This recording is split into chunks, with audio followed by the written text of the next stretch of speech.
Today is August the 12th. Today, Jesus gives sight to the blind.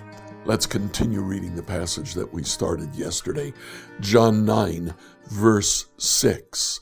After Jesus had said this, he spat on the ground and made mud with the saliva and spread the mud on the man's eyes, saying to him, "Go wash in the pool of Siloam," which means sent. Then he went and washed and came back able to see. The neighbors and those who had seen him before as a beggar began to ask, "Is this not the man who used to sit and beg?" Some were saying, "It's he." Others were saying, "No, it's someone that looks like him." He kept saying, "I'm he." But they kept asking him, "Then how were your eyes opened?" He answered, "The man called Jesus made mud, spread it on my eyes, and said to me, 'Go to Siloam and wash.' I went and I washed, and I received my sight."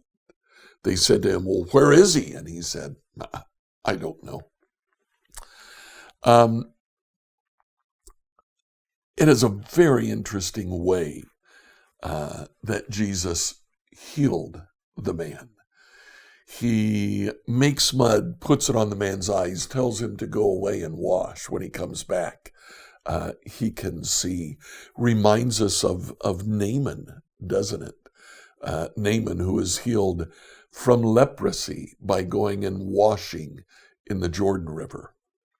You know, nowhere in the Old Testament is a blind man given sight.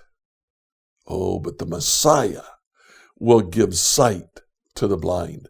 Let's read Isaiah 42 and look at the number of times it talks about the blind receiving sight from the servant of the Lord.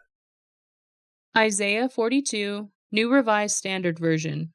"Here is my servant whom I uphold, my chosen, in whom my soul delights. I have put my spirit upon him.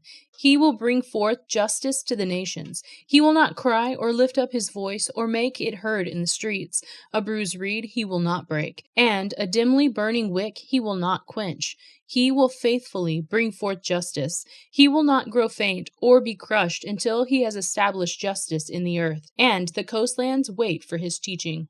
Thus says God, the Lord, who created the heavens and stretched them out, who spread out the earth and what comes from it, who gives breath to the people upon it, and spirit to those who walk in it. I am the Lord, I have called you in righteousness. I have taken you by the hand and kept you. I have given you as a covenant to the people, as a light to the nations, to open the eyes that are blind, to bring out the prisoner from the dungeon, from the prison those who sit in darkness. I am the Lord, that is my name. My glory I give to no other, nor my praise to idols. See, the former things have come to pass, and new things are now declared. Before they spring forth, I tell you of them.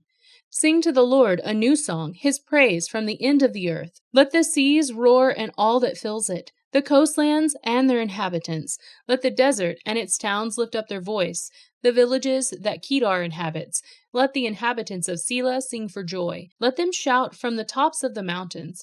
Let them give glory to the Lord and declare his praise in the coastlands. The Lord goes forth like a soldier, like a warrior. He stirs up his fury. He cries out, he shouts aloud, he shows himself mighty against his foes. For a long time I have held my peace. I have kept silent and restrained myself. Now I will cry out like a woman in labor. I will gasp and pant. I will lay waste to mountains and hills, and I will dry up all their herbage. I will turn the rivers into islands and dry up the pools. I will lead the blind by a road they do not know. By paths they have not known, I will guide them. I will turn the darkness before them into light, the rough places into level ground. These are the things I will do, and I will not forsake them. They shall be turned back and utterly put to shame, those who trust in carved images, who say to cast images, "You are our gods." Listen, you who are deaf, and you who are blind, look up and see. Who is blind but my servant, or deaf like my messenger whom I send? Who is blind like my dedicated one, or blind like the servant of the Lord? He sees many things, but does not observe them. His ears are open, but he does not hear. The Lord was pleased, for the sake of his righteousness, to magnify his teaching and make it glorious. But this is a people robbed and plundered. All of them are trapped in holes and hidden in prisons. They have become a prey with no one to rescue, a spoil with no one to say, "Restore." Who among you will give heed to this? Who will attend and listen for the time to come? Who gave Jacob to the spoiler, and Israel to the robbers? Was it not the Lord, against whom we have sinned, in whose ways would they not walk, and whose law they would not obey? So he poured upon him the heat of his anger and the fury of war. It set him on fire all around, but he did not understand. It burned him, but he did not take it to heart. That's a beautiful passage, Isaiah 42. So Jesus spread mud on the guy's eyes and asked him to go and wash. Why did he do it that way? He could have done it many different ways, but that's the way he chose to do it. You know why? The man would not be able to recognize Jesus unless Jesus spoke to him, because he had never seen him. When Jesus was in front of his face, he was blind. Keep that in mind tomorrow as we finish reading the story. What do we do about this today? Well, you know, Jesus is constantly doing new things. What new thing is Jesus doing in your life?